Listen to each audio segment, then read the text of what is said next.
evening, everyone. Hello. We at Penquin Random House are absolutely thrilled to welcome you to the launch of Ocean of Churn. This is a remarkable new book by Sanjeev Sanyal. It's the first ever history of the Indian Ocean. Sanjeev is a well-known name. You all know about him. He's a best-selling author of The Land of the Seven Rivers. And he's an internationally acclaimed economist and an urban theorist. Very honored to have Mrs. Sitaraman here with us today. She's had a stellar corporate career before being the national spokesperson for the BJP. In conversation with Sanjeev is Hindol Singh Gupta, another one of our best-selling authors, and he's editor-at-large at Fortune India. I'd like to request Mrs. Sitaraman, Sanjeev, and Hindol to please release the book.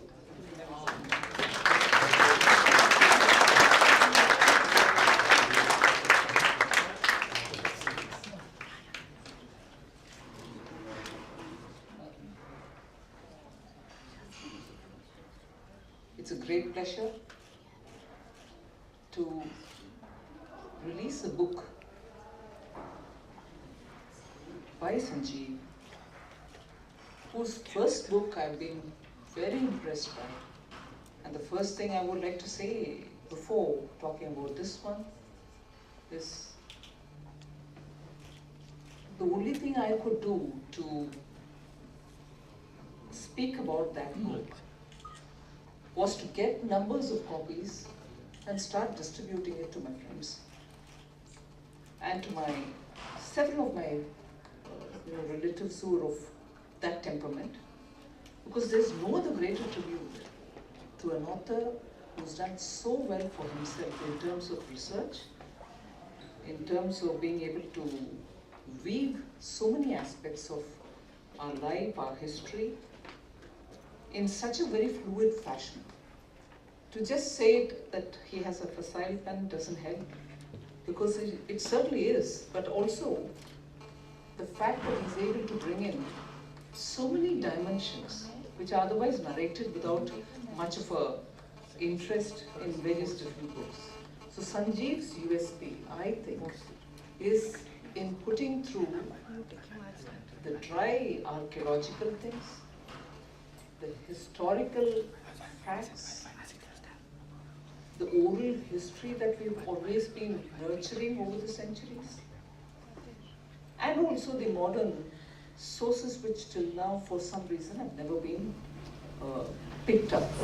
So he picks all of them with great flair, gets into great minute details, puts all of them together, and therefore makes it wonderful, reading when you read his books.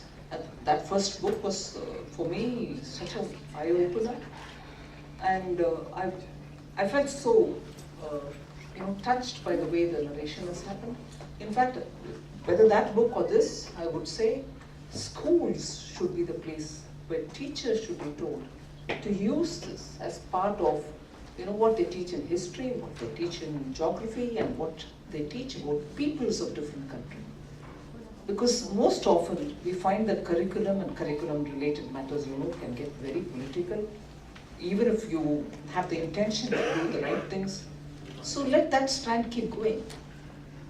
But this, which is now coming through, has a very interesting narrative, and the language that Sanjeev uses is very much for the young of India today.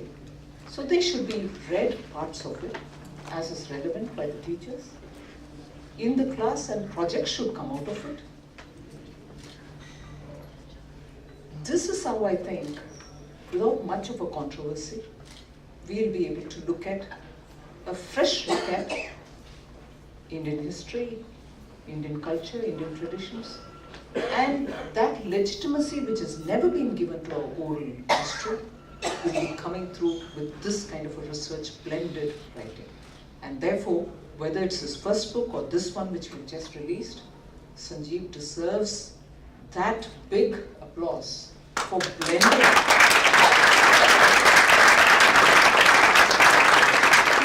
every strand which is important.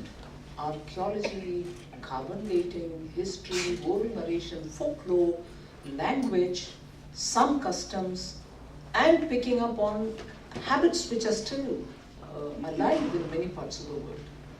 So this book too, picks on a lot. I'm not going to take too much of your time because each one of us read the book with our own mind frame, and all of us are going to enjoy it for whatever it is. But there are a few things that I like to flag off, which I enjoyed when I read this book. I enjoyed reading it, but also found it so important that I've been telling my ministry you should benefit from this book.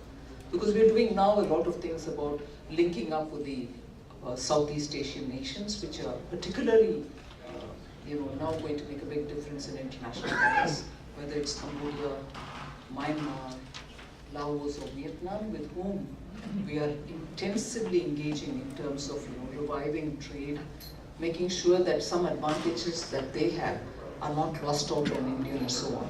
So I'll pick on the first thing, that the spice. I'm glad to say nothing has changed.